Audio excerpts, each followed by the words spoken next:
Hi, this is Jason DeLong with Jana Company Real Estate Experts here in Kansas City. Thanks for tuning in today. I want to talk about the appraisal process and some common questions that go along with it.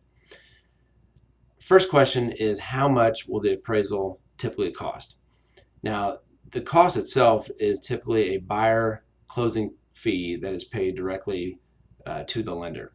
So the buyer is going to pay for this fee, and it does depend on the loan program that they're using. Some are a little bit different than others, but mostly it's going to be a cost that is paid by the buyer.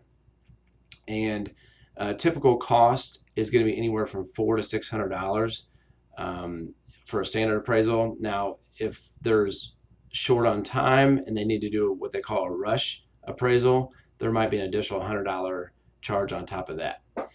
But those are the typical costs. Second question is, how is the appraiser selected? Now, again, it varies on the different programs or loans they might be using.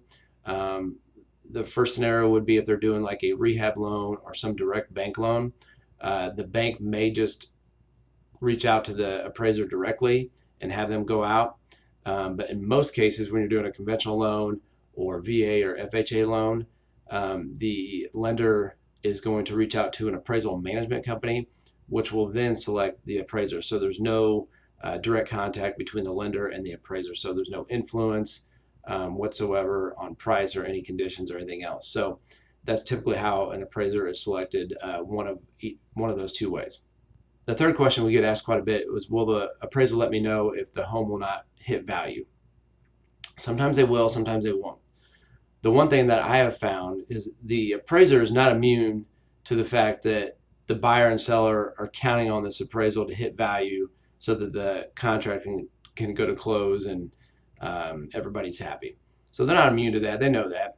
They want to try to help the situation as much as possible. So what I found out is that if you meet the appraiser at the house when they're viewing the home, taking measurements, and make that personal connection, a lot of times if there is an issue, they will reach out to you. So as a listing agent, I always try to meet the appraiser over there and make that personal contact, and that way if there's any issues that arise, hopefully they'll reach out to me before sending the appraisal over to the lender. So if there is an issue with value or comps, they may reach out to the listing agent and ask them to provide additional comps or any features or upgrades that they may have missed. And lastly, I get this question quite a bit. Why did my appraisal come in right at contract price? Well, there's a couple of reasons for that. Most of the loans out there are conventional FHA or VA, and those appraisals are what they call bracketed appraisals.